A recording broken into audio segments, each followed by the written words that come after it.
moda da década de 80 pode ser considerada uma das mais extravagantes de todos os tempos. Se você tem mais de 40 anos, deve ter usado ombreira, óculos espelhado, gravata de tricô. Aí eu te pergunto, teria coragem de fazer tudo isso de novo? Década perdida. Assim também era conhecida a década de 80 para muitos críticos de moda.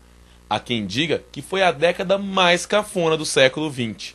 Vamos voltar no tempo e conhecer um pouquinho da moda dessa época. Era uma época em que todos os países estavam em crise econômica e todo mundo procurava novidades na moda. As roupas expressavam totalmente ao contrário do que o mundo vivia. Era muita ostentação e exagero em tudo. O cinema e a televisão exploraram bastante esse estilo. Clássicos da nossa telinha apresentavam essas tendências. Nos embalos de sábado à noite, Quero Ser Grande, Curtindo a Vida Doidado,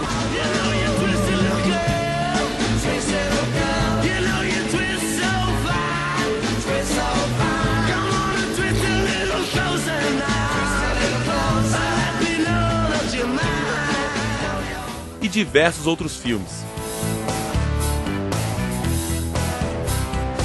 As novelas davam um destaque para a moda. Era a época da alta costura. Os anos 80 foi uma década, né, de muito excesso. Então, eu acho que sempre que a gente revisita esse período, a gente tem essa impressão, né, essa percepção de excesso em comparação ao que tinha sido antes e ao que veio depois, que foram os anos 90. Né?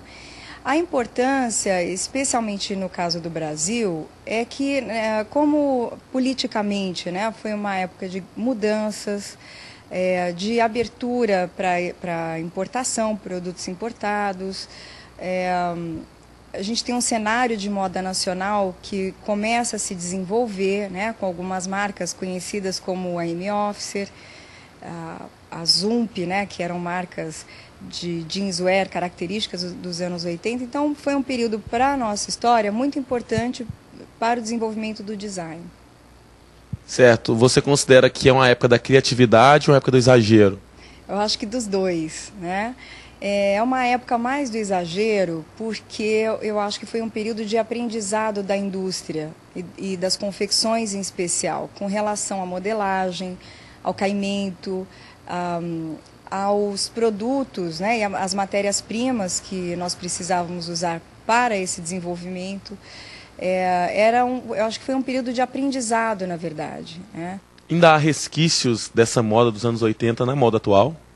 Eu acho que sim, né? E muito. Em parte porque a geração dos novos designers, os que estão ainda na universidade, por exemplo, é uma geração que nasceu nos anos 80 ou nasceu nos anos 90. Então acaba que é um período de referência um pouco distante, né, da realidade dessas pessoas. E, por outro lado, faz parte da forma como a moda existe, né, acontece, de emprestar essas referências históricas para criar uma moda atual, contemporânea. O que você pessoalmente achava dessas roupas mesmo dos anos 80, assim, aquele estilo clássico dos anos 80? Bom, eu fui adolescente nos anos 80, né? Então, eu gostava muito, né? Me vestia, me lembro dos colãs, me lembro das calças de lycra, das jaquetas com ombreira, da pele, do rabo de cavalo de um lado só, né? Então, enquanto você vive a época, você, na verdade, até para se enxergar nela, né, para existir nela, é claro que você adere a um movimento, né? Mas a gente sempre introduz elementos da personalidade. Né?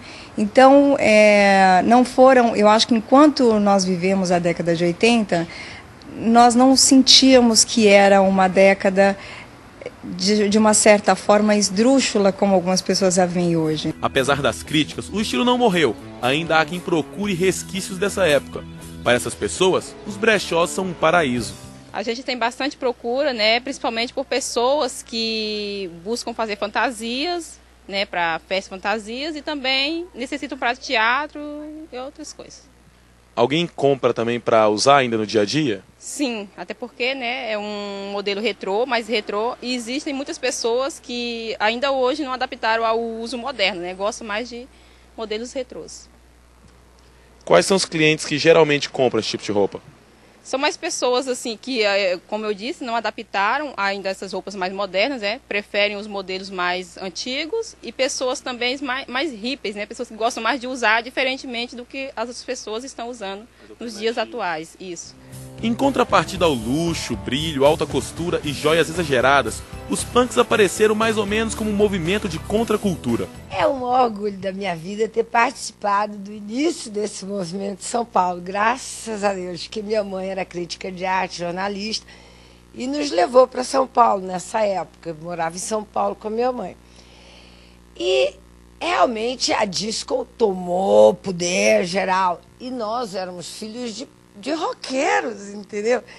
A disco eu gosto, nós gostamos, dançamos muito disco, mas tinha contrapartida disso, que era essa nova cultura nossa, que veio, claro, influência inglesa, né, do punk rock, se bem que aqui não era um movimento popular, era um movimento de elite e intelectual, então era um punk de boutique, sem dúvida. E a gente tinha essas mordomias, usava roupas inglesas, coisas caríssimas, né? Então nunca vai ser um movimento popular. Esses anos 80 foi tudo para mim.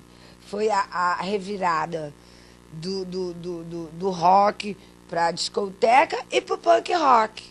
E esse estilo de vocês reflete nos punks de hoje, nos adolescentes? Você vê o estilo de se vestir, igual você falou, das botas, das jaquetas? Acho que sim, porque eu vejo das crianças, dos adolescentes, uma grande admiração por mim, porque eu sou já uma titia, né? E eles me têm muito como um símbolo. E então eu tento aproveitar desse símbolo rebelde e falar do que é mais importante hoje, que é a ecologia. Eu acredito que se o movimento punk tomasse poder hoje, seria totalmente ao equilíbrio ecológico, sem dúvida nenhuma. Apesar de usar roupas escuras, botas, couros, os punks têm algo em comum com a moda dos anos 80. A extravagância. Foi ela que deu o tom dessa época.